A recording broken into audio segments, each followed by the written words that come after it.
نحمده ونصلي على رسوله الكريم اما بعد فاعوذ بالله من الشيطان الرجيم بسم الله الرحمن الرحيم الحمد لله رب العالمين الرحمن الرحيم مالك يوم الدين إياك نعبد وإياك نستعين اهدنا الصراط المستقيم صراط الذين أنعمت عليهم غير المغضوب عليهم ولا الضالين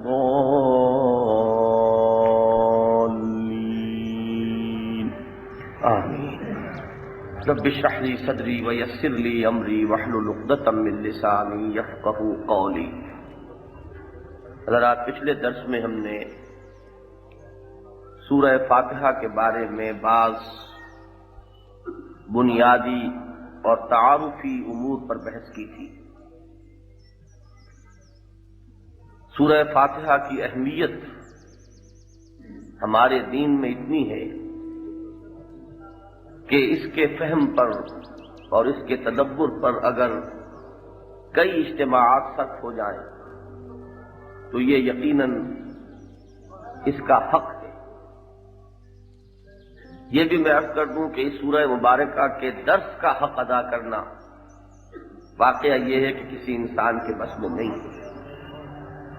جس کی عظمت یہ ہو کہ حضور فرما رہے ہوں کہ اس جیسی صورت نہ تورات میں نازل ہوئی، نہ انجیل میں نازل ہوئی، نہ خود قرآن مجید ہی میں اس کا کوئی مثل ہے، اس کی کوئی اور نظیر یا اس کے ہم پلہ کوئی اور صورت ہے، تو اب اس کا حق ادا کرنا کس انسان کے بس میں ہے؟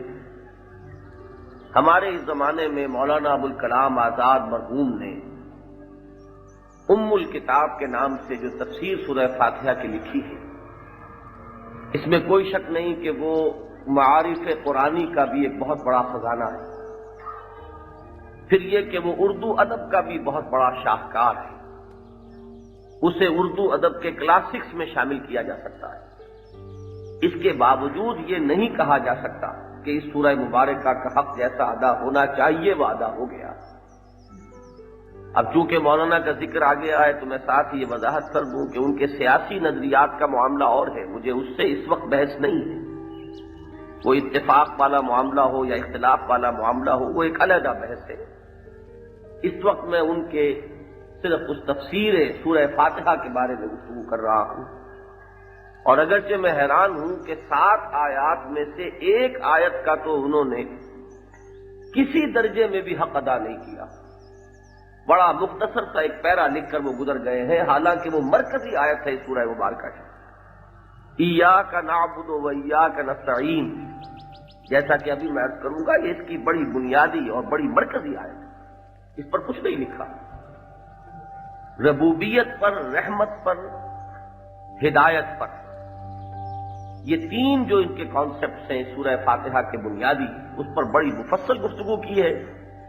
اور میں ان کے بارے میں یہ کہہ سکتا ہوں کہ شاید کسی اور کے لیے اس مقام تک پہنچنا ممکن نہ ہو جس حد تک کہ مولانا ابوالکلام آزاد پہنچ گئے ہیں تفسیر سورہ فاتحہ میں ان 3 مباحث.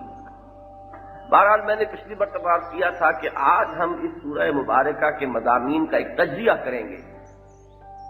اصل میں تجزیے سے فائدہ یہ ہوتا ہے کہ کسی شے کے یا کسی پیچیدہ بحث کے اگر آپ اجزاء معین کر لیں تو ان کو سمجھنا بھی آسان ہے اور سمجھ کر یاد رکھنا بھی آسان ہے. اس کے حوالے سے استحضار جو ہے وہ آسان ہو جاتا ہے. اس سورہ مبارکہ کے مضامین کا تجزیہ بھی ہمیں ایک حدیث قدسی سے ملتا ہے. میں نے اجمالاً پچھلی مرتبہ اس کا ذکر کیا تھا. آج سب سے پہلے ہم اس کا مطالعہ کریں گے. اس کے راوی حضرت ابو ہریرہ ہیں رضی اللہ تعالی عنہ، اور شیخین میں سے تو اس کو روایت کیا ہے امام مسلم نے رحمہ اللہ. ان کے علاوہ امام مالک، امام ترمذی، امام ابو داؤد، امام نسائی اور امام ابن ماجہ، ان سب نے اس روایت کو لیا ہے اپنی اپنی کتابوں میں. اس سے ایک تو یہ بھی معلوم ہو جائے گا کہ ہماری نماز جو ہے اس کا جزو لا ینفق یہی سورہ فاتحہ ہے. اس کی اصل روح سورہ فاتحہ ہے۔ پھر جیسا کہ میں نے پچھلی مرتبہ عرض کیا تھا، اس اختلافی مسئلے کا حل بھی مل جائے گا کہ آیا آیت بسم اللہ اس سورت کا جز ہے یا نہیں۔ عن ابی ہریرہ رضی اللہ عنہ عن النبی صلی اللہ علیہ وسلم قال، حضرت ابو ہریرہ سے مروی ہے کہ نبی اکرم صلی اللہ علیہ وسلم نے فرمایا، من صلی صلاۃ لم یقرأ فیہا بأم القرآن فہی خداج ثلاثا۔ حضور نے فرمایا کہ جس نے نماز پڑھی اور اس میں سورہ فاتحہ ام القرآن کہا گیا، ایک تو نام سے ہی اس کی عظمت کی طرف اشارہ کر دیا گیا، یہ قرآن مجید کے لیے جڑ ہے، اساس ہے، بنیاد ہے، اس نے سورہ فاتحہ نہیں پڑھی تو وہ نماز ناقص ہے۔ خداج کہتے ہیں کسی شے کو جو نامکمل ہے۔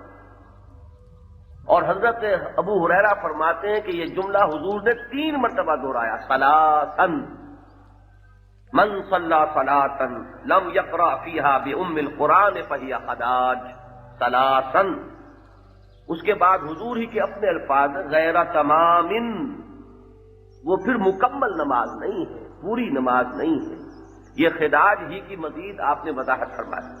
فقیل لأبی ہریرہ، تو حضرت ابو ہریرہ سے یہ سوال کیا گیا جب انہوں نے یہ روایت بیان کی، انا نکون وراء الامام، کہ ہم تو امام کے پیچھے ہوتے ہیں، امام پڑھ رہا ہوتا ہے، تو وہ جو فاتحہ خلف الامام کا مسئلہ ہے، معلوم ہوا کہ یہ اتنا عملی مسئلہ ہے کہ دور صحابہ میں یا دور تابعین میں بھی اس کے بارے میں سوالات پیدا ہو گئے کہ جب اتنا زور دیا گیا ہے سورہ فاتحہ کے جزو لا ینفک ہونے پر نماز کے، تو پھر اس صورت میں ہم کیا کریں؟ فقال اقرأ بہا فی نفسک، اس صورت میں تم اسے اپنے دل میں پڑھا کرو، آواز نہ ہو کہ جماعت جو ہے منتشر ہو، لیکن یہ کہ امام کے ساتھ ساتھ حضرت ابو ہریرہ کی اس حدیث کی روح سے، ان کے اس قول کی روح سے، یہ ان کا قول ہے، حضور کا قول نہیں ہے، یہ ان کا اپنا ایک جواب ہے، ان کا اپنا ایک کہہ سکتے ہیں کہ اجتہاد ہے۔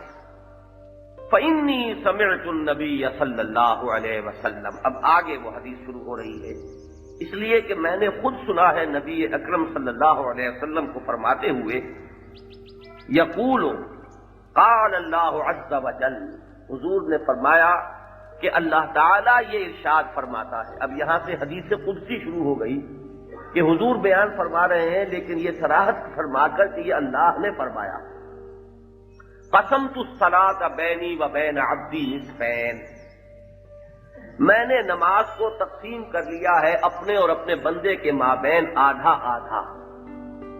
اب یہاں معلوم ہوا، آگے جو ساری تفصیل آئے گی، کہ سورہ فاتحہ کی شرح ہے، تو اس سے معلوم ہو گیا نمبر 1 یہ کہ سورہ فاتحہ ہی اصل نماز ہے۔ قسمت الصلاۃ بینی و بین عبدی نصفین، میں نے نماز کو اپنے اور اپنے بندے کے مابین آدھا آدھا تقسیم کر لیا ہے، وَلِعَبْدِي مَا سَأَلَ، اور میرے بندے کے لیے ہے جو اس نے مانگا۔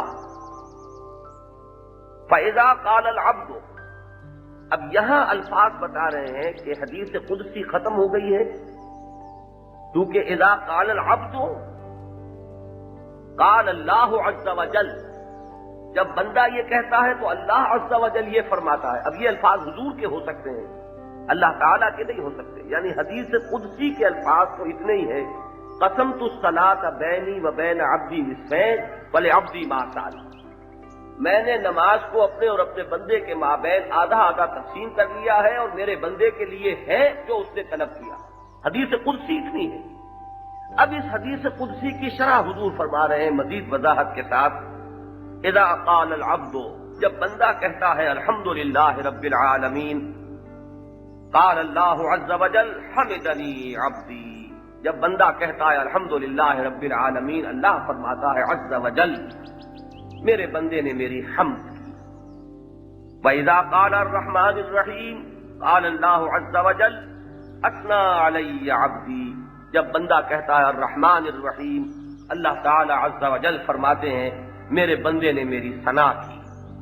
وَإِذَا قَالَ مَالِكِ يَوْمِ الدِّينِ، اور جب بندہ کہتا ہے مالک یوم الدین، قال اللہ مجدنی عبدی، اللہ فرماتا ہے میرے بندے نے میری بزرگی بیان کی،